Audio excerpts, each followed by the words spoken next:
All right. Welcome to Move Fully Nourished, our group here. I am Ashley Anderson, registered dietitian and personal trainer and owner of Move Fully Nourished. And today we have a very special guest. His name is Richard. He is a master gardener, horticulture educator, host of Green Side Up podcast, and author of Over the Garden Fence blog. I'm so excited to have you on today, Richard, to ask you some questions and really learn about our topic today. It's how do we get started gardening as we are approaching the spring season? Thank you so much for joining us today. My pleasure. It is the season. It isn't the holidays. It's the gardening season. And you've got the background to match. So That's right. As we get started today, we'd love to learn a little bit more about you, your background with gardening and really plants in general. I know you have a long history, so if you could share a little bit more about your story with us, that would be fantastic. Great. Thank you, Ashley. Grew up in horticulture, grew up in the nursery business, third generation, retail nursery, came into the University of Illinois Extension for a while, went back out, managed a trade association for pickled vegetables for about 15 years, and I returned to Extension. So my role is an Extension educator, and my background, given the years in the system at this point, is quite wide or broad in that I can address most issues most of the time. So gardening is vegetable gardening and gardening in general. That's right in the wheelhouse. Perfect. And even just with you mentioned to me, I don't know if you just said 25 years of experience that you've had in working with the different counties and everything. You pointed out some excellent resources that you shared with me over email, and we'll kind of get into talking a little bit about some of those things so that people have a place to go to and help them navigate through the start Sure. of their garden. But as we kind of dive into our topic today, tell us a little bit more about how your roles have changed from all the different projects that you've been involved in and kind of where your main job is held today. Okay, well, original positions dealt a lot more with, say, commercial horticulture. So it was orchards and wholesale and retail nurseries and greenhouses and those folks that grow sod. So the acres and acres of green that you see out there, I used to help with as the roles in the university have shifted. I now focus far more heavily on the homeowner side of horticulture. So teaching and training the master gardeners, and our other kind of sister group are the master naturalists. So I do a lot of training with those folks.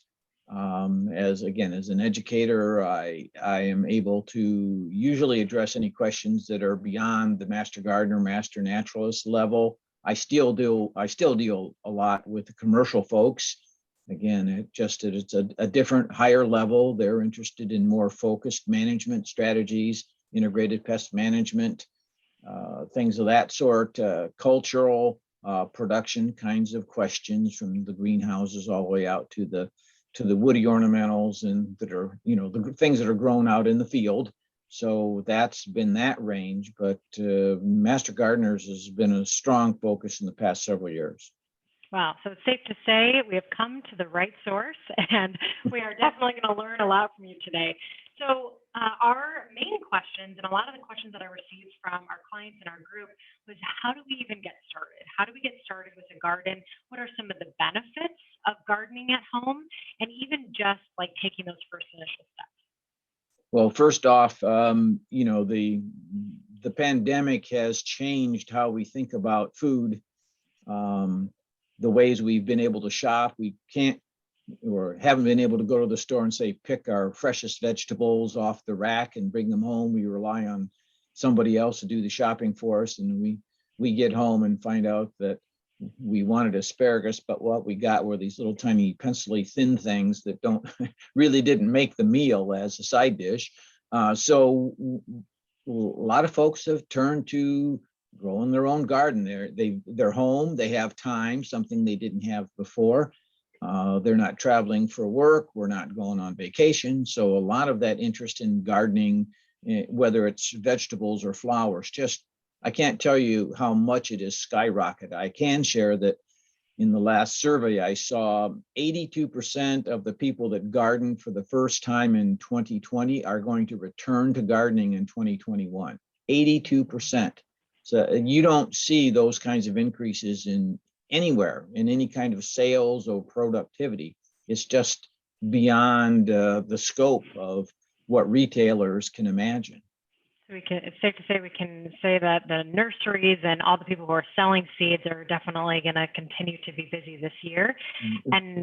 And some of the other benefits that I can pull away from what you just said is that people now have the opportunity to have a little bit more time to learn, to tend to understand how to get started, and have a little bit more space really, because they don't have to travel and maybe aren't doing as much in terms of the work schedule. So with that though, and when people are really, they've never done it before, maybe they've never had the time to, but now they're really seeking the answer to those questions of, well, how do I, what do I plant? What mixes and matches with what? What's a very beginner's view on starting to plant some produce? Let's say vegetable garden, for example. Sure. Well, first off, it was kind of generational. Grandparents gardened heavily, and then their children grew up with disposable income, many more grocery stores around, and they got away from that. And now this next generation coming along is turned around and says, hey, I missed this, I lost out. I know it used to be in our family, let's get back to it. In terms of what to grow, the simplest thing is, what's the family inventory around the dinner table? What are we currently eating? What's your favorites? So when it comes to vegetables, typically it's tomatoes and peppers and snap beans. Those are probably the three basic ones that we all enjoy. A couple of them, the tomatoes and peppers, we buy as a transplant. That is a vegetable that's already in a pot. Somebody else has started growing it for us, and that's mainly because it takes a long time to get tomatoes and peppers. So we get the jump start by growing our transplants. Snap beans we would sow in the ground. Radishes we would sow in the ground. So we try to start out with the real, I don't want to call them simple, nothing simple, but they're the usual staples that we put out in the garden. So really starting with what that your family consumes. Obviously, if you start planting crazy wild things, I know last year I tried growing okra and I didn't have the best outcome with okra, and we don't normally purchase it from the store, but I thought, hey, we'll try something new. And sometimes it's fun to experiment that way, but if your family isn't going to be consuming that, then on average it's probably not the thing that's going to serve you best. But as you mentioned too, with the difference in size, when they're produced in mass quantities versus in your garden, have you seen that big difference, like with the asparagus that you were talking about before, in terms of the size of the each stalk when it's gardening at home? Everyone assumes their asparagus is going to come, 3/8 of an inch or a ½ inch in diameter and 6 to 8 inches long. And it might have been a varietal thing, but it's whatever the grocery store got in is what they can sell. Mm-hmm. So if we were shopping on our own in the store, we would have maybe said, okay, this asparagus isn't what I'm looking for this week. I'll wait till next week when they probably have a larger version. But when you've relied on the stores and their shoppers to give you your groceries, you don't have that luxury. Or if you were looking for a broccoli and you only got one little tiny head rather than the great big head, and you have a family of 4 or 5 to feed, that little head isn't going to do the job. So we have seen changes that way in our shopping habits or our buying habits. But when you're able to grow it outside on your own, another part of what you hinted at, which is so true, people want to know what's on or in their food these days. And they'd like to know that it has or hasn't been treated, or they'd like to know how it was fertilized or how it was grown organically or not. And one of the easiest ways to make sure that happens is grow it yourself. Mm-hmm. So there's been that change. So I would say newer gardeners are more interested in knowing that they've grown it themselves and it has that healthy aspect to it. Seasoned gardeners have a kind of a mixed approach. Some things they're concerned about, others or other portions of the culture they are not concerned about. You can buy a tomato transplant that was grown conventionally, but you can take it home and grow it organically from that point forward. There are others that are looking for tomato transplants that were grown organically.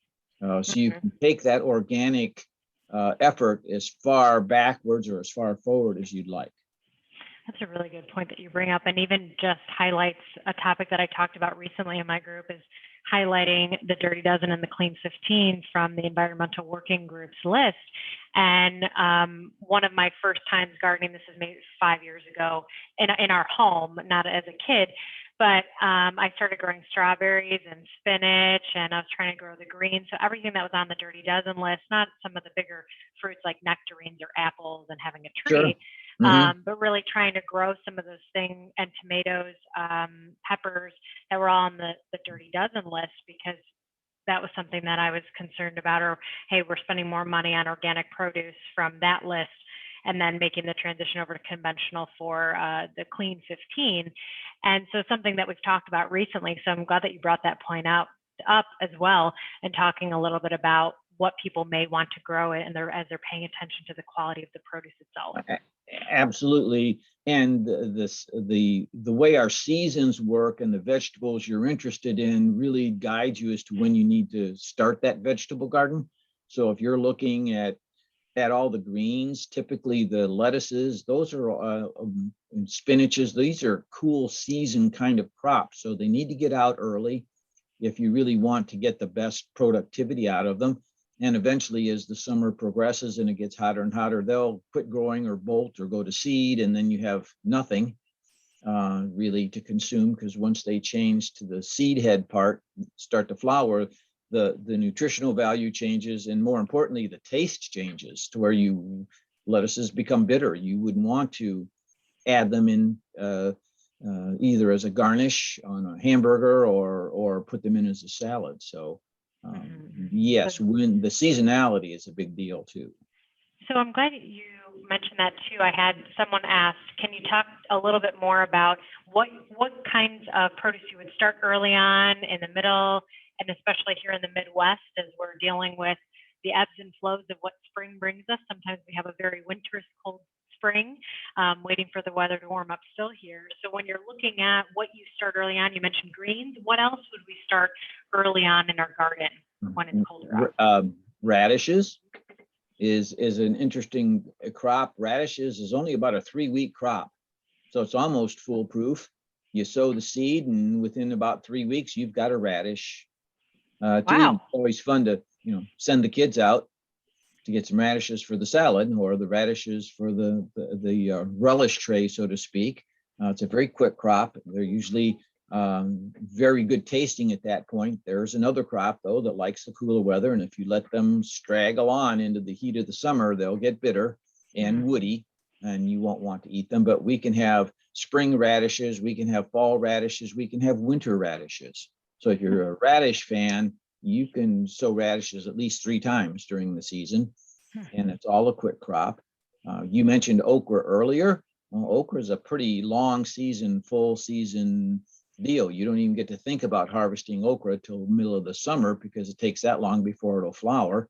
And the other thing is, it's usually much bigger than a lot of gardeners dreamt it would ever become, because it will be 3, 4, 5 feet tall. I don't know what your experiences were, but it could be a surprise. So it takes a while. And then do you like fresh okra, or does the okra go in the gumbo, or do you pickle it, or what you do with it makes a big difference on whether the families can even want to taste it. Right. I was very surprised by that when we were growing our okra, and then the plant was getting so tall, and then started to grow some a little bit, and then all of a sudden it just kind of pooped out early. So it was kind of a quick, I don't know, I don't think I was doing the best in terms of caring for it and what it needed. But so we've got okra, we've got radish. I mean, okra takes a long time. We've got radishes, and dark leafy greens starting in the colder months. Any other ones that we want to highlight that are colder before the transition? Your cabbages. Cabbage is usually a spring crop. And we talk about early, we're talking about 2 to 4 weeks before our magical frost-free date that we talk so much about. I mean, they really tolerate cold weather, light freezes and very cold weather. That's their preferred. That's the way that head forms. That head forms nice and tight that you'd like. That's because of the weather that we are having when the plant's ready to form. Oh, the other thing I should mention is, you got to remember what part of the plant we're actually going to consume. We're going to eat the cabbage plant. we're going to pick the tomato fruits or the tomato or the peppers. We're going to pick the snap beans. So it's not so much the best weather maybe for the plant so much. Sometimes it's what part of the plant we're going to harvest. And if you do a little genealogy on our plants, we find out that things like tomatoes and peppers, they're warmer, they're from more temperate climates. They like the warm weather. All our vine crops like the warm weather. So putting them out early, very discouraging for the result. So the seasonality, we've got very early spring, we've got early summer, and then like I'll call it late summer, things that we can plant, the really warm loving vegetables. So gardening isn't a one and done deal. You should think about having to plant your garden several times during the season. So, and then transitioning, so we've got those colder, and then as we start to get into actual spring weather, what will be the next round? So if you've already got your radishes grown, you already did your greens, and then the next batch of vegetables. You can start thinking about, again, snap beans or the beans in general, and whether we want fresh beans for the table or we want to wait closer to the end of the summer and do a dry bean. So there are choices within every group. There's choices. You've got early tomatoes, main season tomatoes, and late tomatoes. You've got fresh eating tomatoes. You've got tomatoes to making paste or to can. It really depends upon where you're headed. And I know this is programs, trying to focus on not first-time gardeners, but gardeners with less years under their belt than others. Again, do the basic ones to start. People get the snap beans, and just because the envelope says this, you can plant a 30-foot row. You don't plant a 30-foot row of snap beans, because when they're all ready, what do you do with 30 feet of snap beans? You find out who your good neighbors are very, very quickly. So you're better off to do that staggered planting, a 10-foot row, you wait 10 days, another 10-foot row, and you wait again, another 10-foot row. And then you've got snap beans that a family of four can actually consume and eat. Rather than, very smart.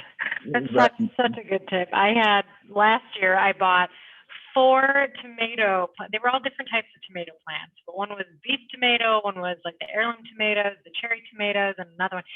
And oh my goodness, I was bringing bowls around to all my neighbors, because I'm like, there's no way we can consume or can, or, be able to, save and eat enough of these tomatoes. So that's right. An excellent tip. It's about planning and understanding what you might get out of it. So a family of 4 to 6 probably only ought to have 1 cherry tomato plant and 1 main season tomato, because after that you get way more product than you can deal with. And then you're eating it fresher consistently, and it works out. And plus you have more room in your garden for other vegetables then too. So this is now as we're transitioning into warmer weather. So tomatoes, peppers, those would be more summer. They like hot weather. They like a lot of sun. Right, exactly. Well, and all vegetables like sun. We don't have a vegetable that grows in the shade. They do grow in the shade, but great expression I have is a partial sun, a partial crop. The veggies need full sun. If you expect them to produce a fruit or a bean or a pod or a seed, they need lots and lots of light. Now, the exception might be, if you will, lettuces. We're going to eat the whole plant. So you might get leaf lettuce to grow in the shade. But again, you need to think about, well, I better plant X amount more because I'm just not going to get the yield.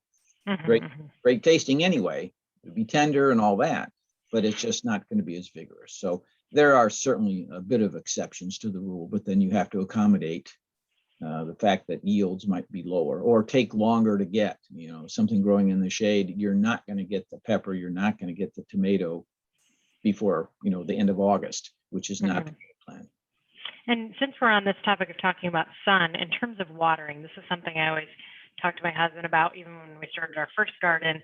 I'm like, okay, well, do we water this every day? Do we water every other day? And he was, of the mindset of, okay, we got to look to see if the soil. He's a crop guy himself, and works in agronomy. But I still feel like there's questions surrounding that. So when you're looking at your garden, you're trying to teach someone when to water it. What would be your advice in looking at that? Most often we make the mistake of underwatering or overwatering. It's hard to hit the middle of the road, but in theory, we want to put about an inch to an inch and a half of water every 7 to 10 days. Should be in the vegetable garden, whether that's rainwater from a rain event or whether we've taken the garden hose out there and watered. That's what's important. We've probably all grown a tomato or a cucumber, and the tomatoes will be all split apart from uneven watering. A cucumber might be fat, skinny, in its shape. That's uneven watering. So the inch to inch and a half every 7 to 10 days is a pretty good rule of thumb. It just allows a bean pod will fill out correctly. Carrots will be looking like the carrot we expect, not this gnarly up thing that you can brag that you grew carrots, but you don't want to show anybody. They're not a good looking carrot. Do they cook up, by the way? Are they nutritious? Do they cook up? You're going to slice them anyway. They go right in a meal.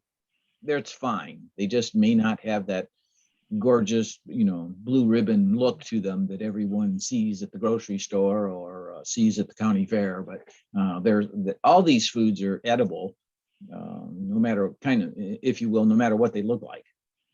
When we had planted carrots, this is maybe 2 years ago, I think the birds took the seed because there were some little green green stems kept popping up, and then all of a sudden there was a whole missing row, and I thought, what happened? And so we started noticing all these birds diving down into our garden, because I'm like, I know it's not the rabbits, we've got our fence up, but all of these birds were eating the top of the were eating our seeds. Yeah. So sometimes the seeding rate on the package takes into account seed mortality. That is, it just doesn't come up for whatever the reason. A little bird thievery going on there, bird theft goes on. So yes, you have to sow accordingly. And what better environment for them to come down and pick out the seeds? You've just cultivated the soil and made it nice and fluffy and wonderful, easy for them to pick through to get the seeds. So yes, birds can be troublesome at some point in the season sometimes. Definitely. So looking at that, I can see where it would be easy to determine, going back to the watering, an inch of water or 2 inches of water when it comes to rainwater. When you're standing out there with your hose and people are trying to say, well, gosh, how much do I know? How much is an inch? When you're looking at it, that's just an overall deep soak where you start to see the coloring change in the soil itself, 10, 15 minutes. I mean, if you can kind of gauge what that actually means, an inch, inch and a half. If you say you're going to use a sprinkler, and we should actually address that a little bit, but water is not readily absorbed when it first hits the soil. So you get a color change, but did it really soak in deep enough? So usually, just my experience, I'll go through the garden twice, maybe 3 times with a watering wand to water. If it's been really hot and dry, you need to stay out there longer. If it's a normal kind of weather that we're having in the 70s and we've had some showers, maybe just wetting the soil throughout the garden and then coming back and wetting it one more time is enough to get enough moisture down. 3 times maybe if we're having a drouthy period of weather. The key or the secret here in terms of, and it's not really a secret, what we need to do is water the soil and not the plant. Get the water down on the soil, keep it off the foliages. This is how we spread diseases, is leaving the foliage wet, especially at night. Fungal diseases only take a matter of hours to go from a spore to an infection on the leaf. So it really means keeping the foliage dry. So using a mulch to absorb and retain some of the moisture, but the hose itself ought to be pointed at the soil, not the plant. Great tip. I'm so glad you just said that, because I always feel like, oh, the plants just must be hot and they just need a nice cool shower. They want to cool down. So now I know they're probably like, this is why the bugs are eating all my leaves. They will, plants stay cool by transpiration. That is, they're giving off moisture as a cooling. Hmm. So they need to replenish that water, and that water comes from the soil. So watering the soil is really the plants deal with it pretty well on their own. You might come home at 4 p.m. and see the tomato plant or some other vegetable in your garden looking a little wilted. Well, that's just because they haven't kept up. But by the next morning, they're right back looking happy and chipper. But to be in that state, they need the soil moisture. So water the soil, not the plants.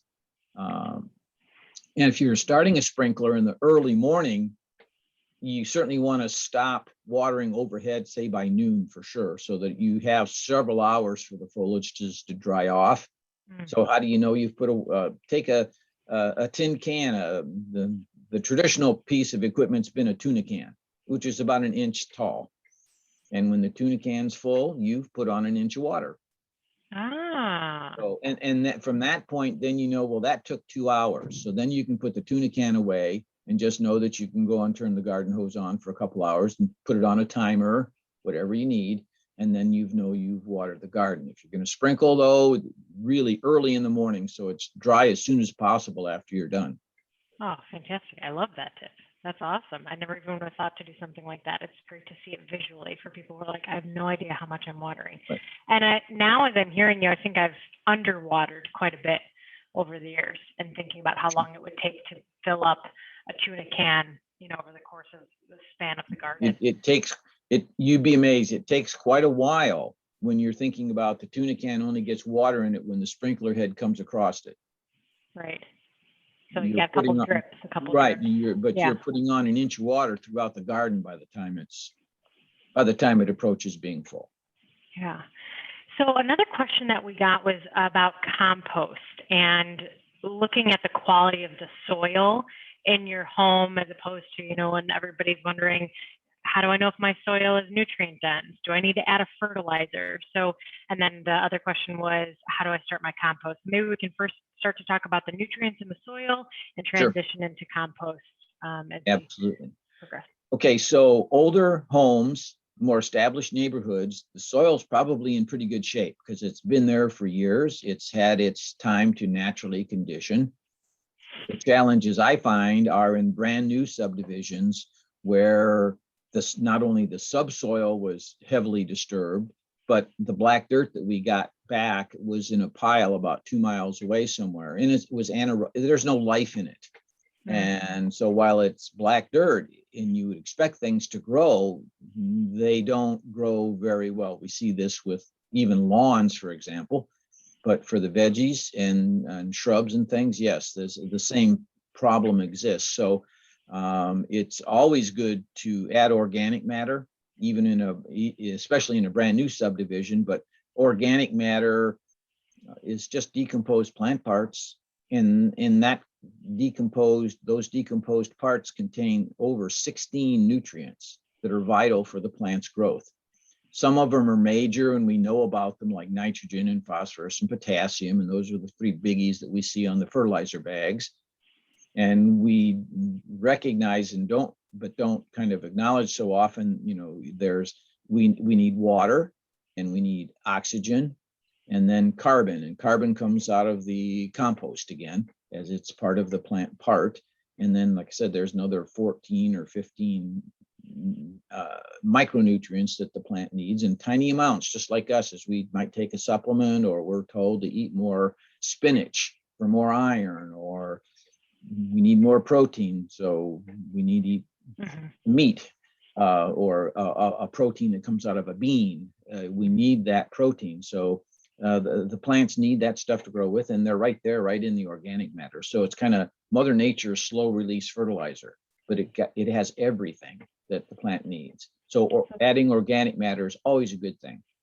So this could be like if someone is collecting or pulling up roots from their land, or like if you're saying if it's a new subdivision, would this be something someone would purchase from the store, or someone would go out and forage for some of old leaves and dead plants or something? Compost on a brand new yard, probably you're going to have to purchase them because you haven't built a compost pile yet. You haven't created any organic matter of your own yet. So you're going to go out and, depends upon the size of the garden, but you're going to go out and buy some bags of some form of compost, whether that's like mushroom compost or a blended mushroom compost or some other commercially available product that has lots of broken down organic matter in it, or hardwood bark fines and things like that, you're going to want that. A lot of times you can find at bigger garden centers something that they're going to call a garden mix, and that's usually a combination of black dirt and compost and maybe sand. So in other words, it's easy for you to garden in. You put it in, you're able to work the soil easy, and in that way can begin to condition and texturize your existing soils that are there in the yard. Oh, that's a great idea. So if someone was to start their own compost, this would take several years, right? If they were, well, usually, yes, the way we make our own compost, we don't hot compost like the commercial people do, where the pile actually heats up to 140 to 160 degrees. So we cold compost. So it takes about a year essentially to get through the cold composting process. So yes, you put it in, you start composting this spring, you'll have something to put back in the garden next spring. And something that we were looking at, because my husband, he works with soil, and he was saying, well, we need nitrogen, we need, we know all the things that you said. And so we started putting not only scraps or plants or cuttings of the leftover vegetables that we weren't using to cook with, and then also egg cartons, little pieces of egg cartons, like the paper cardboard, and then some sticks and leaves and things like that. So one of the questions that I had too as well is, how do you know the ratios? You're just kind of throwing things in and letting it ferment in itself and see what you got next year? It's the simple way to describe it is you talk about the browns and you talk about the greens. So greens would be grass clippings, all your vegetable scraps, your fresh vegetable scraps, your peelings, and the plant parts that you chose not to serve. Sure. But they're not cooked. We only put in fresh stuff. So that would be some of the greens. The tops of plant parts that maybe it's time to resow that row of beans. So that first 10-foot row is done. They're not producing anymore. So that whole plant gets pulled out, and that's a green, and that goes to the compost pile. So it's like 3 browns to a green kind of a ratio. And the greens provide the moisture, but they also help provide all the nutrition, the nitrogen, and the things that will help the microbial life, the microflora in the compost pile do their job and break down the rest. So browns are harder to break down, so it takes more of the microflora to do that. So they have to build up their numbers first. But once it gets going, once the pile gets going, it kind of takes care of itself. And the other thing about watering, before I forget, compost piles need to be watered too. Those microflora, the microbes that do the degradation, they're alive and they need moisture to survive. So if you're out watering the garden, think about the compost pile and put the hose or buckets in some water in the compost pile periodically too, because if it dries out, the decomposition stops and has to start all over again. So if you want that compost next year, make sure you water the garden and the vegetables and the compost pile during the season. So you mentioned 3 parts brown, 1 part green. Right.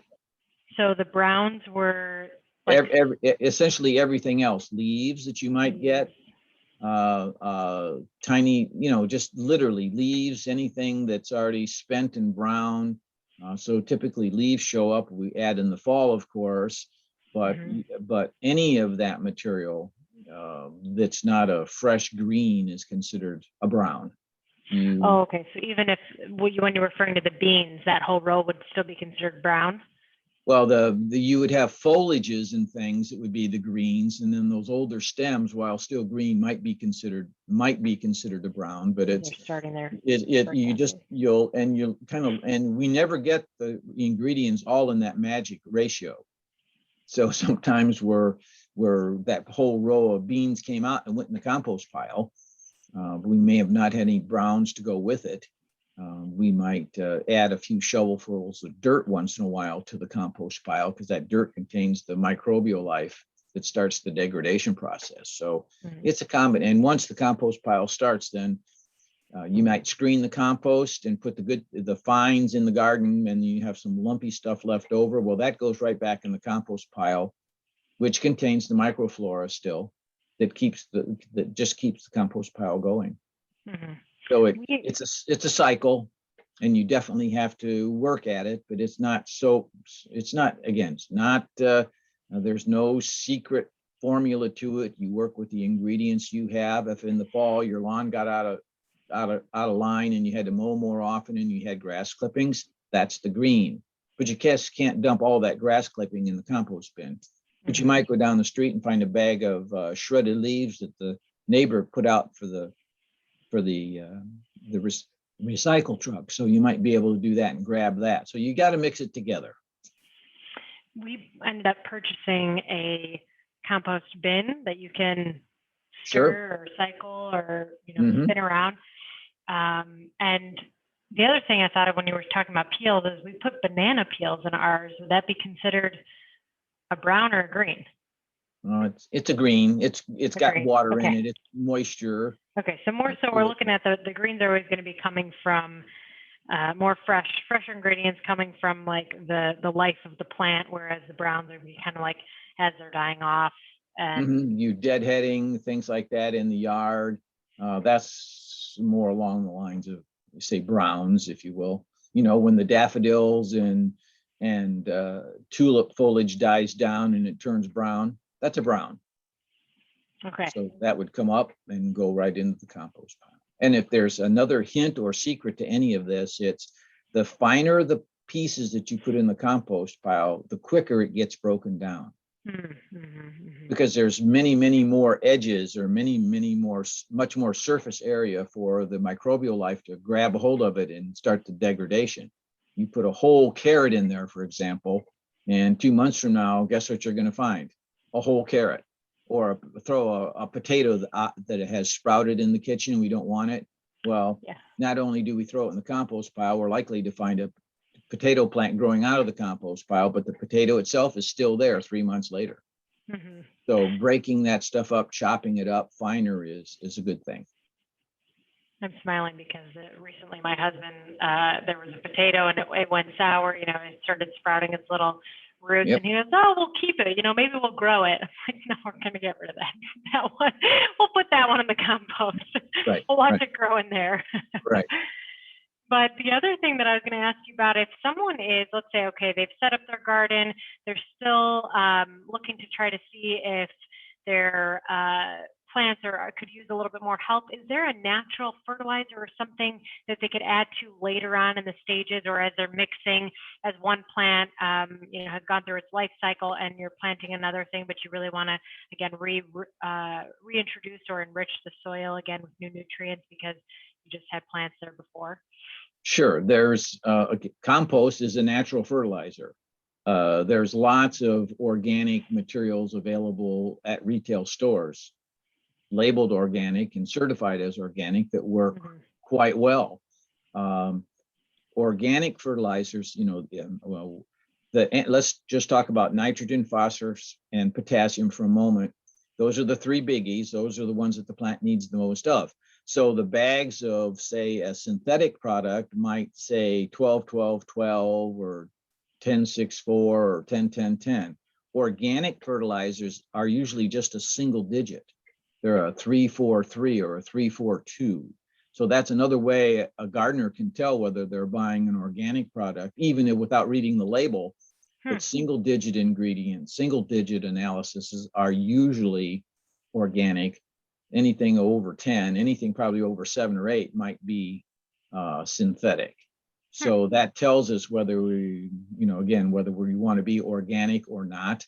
But the composts are organic, black dirt's organic, but there are many different companies that produce organic fertilizers for the yard and specifically for the vegetable garden. Well, that is good news, because then when what you're when you're buying into and what you're going to be putting on your garden. Now, I know we could go on for hours because there's so much to ask you, but the last question I really wanted to ask is, all of your years of experience, what would be your biggest highlights, biggest takeaways, or things where you're like, people aren't talking about enough about this and people should know about it when it comes to gardening? I would say people get put off from gardening because they think it's this difficult thing. It's simple. As a new homeowner, you probably own a leaf rake or a yard rake or a shovel. That's what you need to get started. Couple screwdrivers and a little string between, and you don't need a fancy tool to make the furrow in the soil. You take maybe the hoe or the rake and you turn it upside down and you use the head of the handle and drag it through the soil and you've got a furrow. It's just it doesn't take that much. The other thing I kind of want to share is, plants don't need to grow in rows. We think they do, but they don't care. So if you've got a spot in an existing flower bed somewhere and want to put in a tomato or 3 pepper plants, do it. You want to put in snap beans in there. You want to grow Swiss chard that has bright red or orange or purple foliage. How neat is that in with your flower bed? So you don't have to be you don't have to be a rigid gardener. You don't have to grow it in rows. Again, the plants don't care, but I think the big deal is just start. It doesn't take much. And you've spent $1.79 for a package of seeds. And what if we're not successful? It's only $1.79. It's not $179. And you then go to the farmer market and buy organic or inorganic product. It's okay. You learn from your oopses. And I think we all have to start there. So it's very simple to start the gardening. So start with the tomato plant, start with the pepper plant. Excellent. I love it. Well, thank you so much. And if people are looking for more information, we know that at the U of I Extension, there is a resource for you to use if you want to get in touch with a master gardener, if you want to learn a little bit more about what Richard is talking about today, and then to really ask those one-on-one questions, feel free to comment in this video. If you have any other questions, then I'll forward them maybe on over to Richard, and then we can get some feedback in here. And if we can, I'll put up some of the resources that you shared with me via email, and so people can see where else they can look to really gather some information before they get started. But I love the tip of just get to it, just get started, take that first step. Talk about that a lot with my clients, and I think it really translates into this message here is really just getting started. You can take a garden trowel and dig in a big enough hole to plant pepper. You don't have to have a lot of tools or expensive anything. Just use what you got and get started. Perfect. Well, thank you so much for your time today. Really, really appreciate it. And, we hope to talk to you soon. And like I said, I'll forward those questions on and hope the rest of your day is fantastic. Yep. And same to you and your listeners. Talk to you soon. Thank you so much. All right. Bye-bye. Richard.